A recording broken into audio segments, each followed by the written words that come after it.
was going through some comments earlier today and looking at the different places that everybody is in. And there's different phases of recovery going through this. And it's interesting because I can relate to all the different stages. You know, you can see it in how people respond.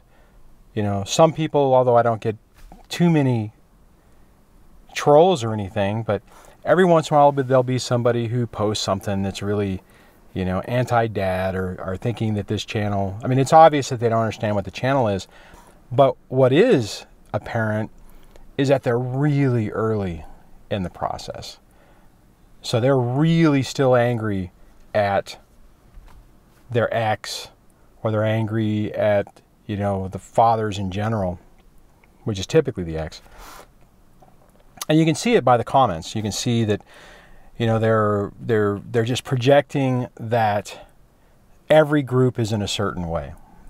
And I know in the early stages of this, when I would watch some different channels on divorce and child support and stuff like that, I'd run across people, or run across moms who were you know, frustrated that they weren't getting what they were supposed to get from their ex, and what they were saying was very triggering to me. Now, I didn't leave any comments, but I mean, at the time, I couldn't see the other side of that. I couldn't see the flip side of it. I was so engrossed in what was going on in my world and how all this was impacting me, that's where my thought process was.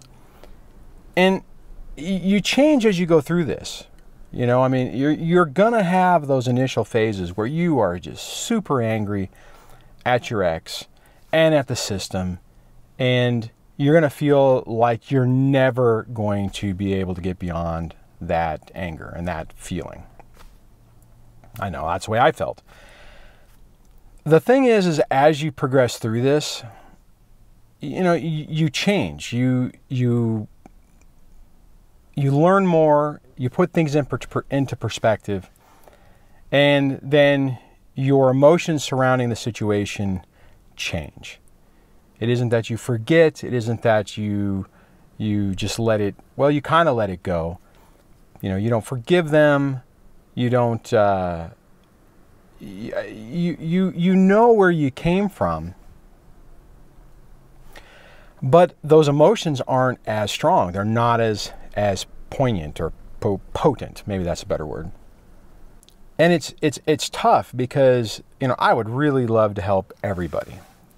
And I get that everyone's at different phases. And I try to balance my comments to where it's not that it's neutral, but that it doesn't necessarily leave anybody out. You know, I don't want to necessarily be to where somebody new coming into the channel just can't relate, and it's just so far beyond where they're at that they just feel like this doesn't make any sense. I'll never get there.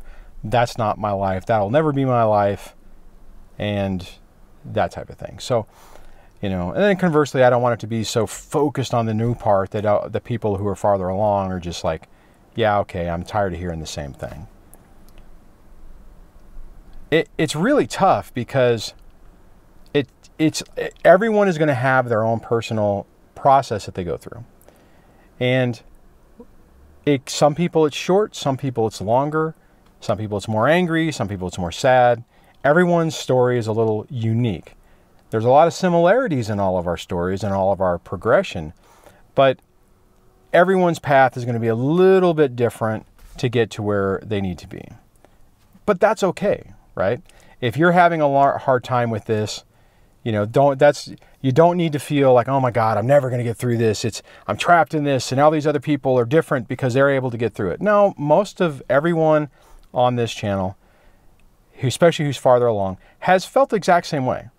So the good part about that is you're not that different. You're not that alone on this. You know, you're going through those same emotions. It doesn't matter whether your story is horrific, just like completely out of bounds, so far insane that no one's story will compare, or it's relatively minor in the whole grand scheme of things. I mean, I could look at my situation and realistically with my custody and the process and and everything. I think mine is average, but it also could be a little less worse than others.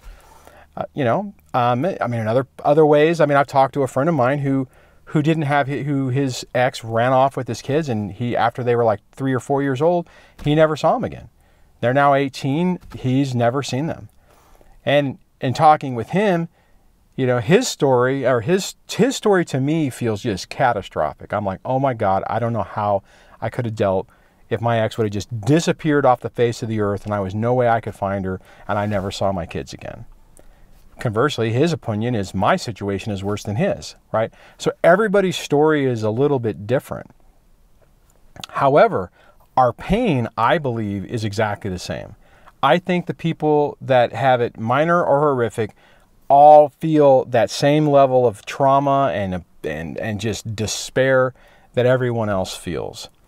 So if you're going through this and you're feeling like, man, I am never going to get through this, take those other stories, see those other success stories from me and from other people on the channel, and realize that that is going to be you.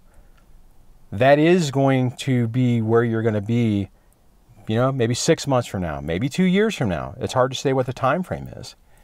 And then for the people who've been around longer, I mean, look at where you came from. Look at what used to bother you. Look at what used to drive you insane and make you angry and make you sad and make you not sleep and make you not eat and all those things. And then look where you are today. This is probably one of the most complex, difficult situations a human can go through. Whenever your kids are used as weapons, whenever you have an ex who you loved, who you thought loved you, who is basically thrown you away like the trash and, discarded you like you mean nothing. Because effectively to them, you do mean nothing. And it's tough. It messes with your mind. It completely, rips that rug out from underneath you to where you don't know what is what. So, like I said, I was thinking about this because I was looking at some comments. There was a comment earlier where it looked like they were throwing, stones at dads and stuff like that. And it was just one of those things where it's like, I can see where they're at. I can see that they're at that early stage. And it's sad. And it's, I know I was there. Luckily, I wasn't there forever. And it can be really isolating. And that anger really can just kind of hold you back. So if you're in that stage, take a step back, take some deep breaths, try to accept the fact that you're not going to be trapped in that mode forever. And you're going to slowly get your life back. All right. So on that, I'm going to wrap this video up. Hopefully you're having an outstanding day, and I will chat with you on the next video. Take care.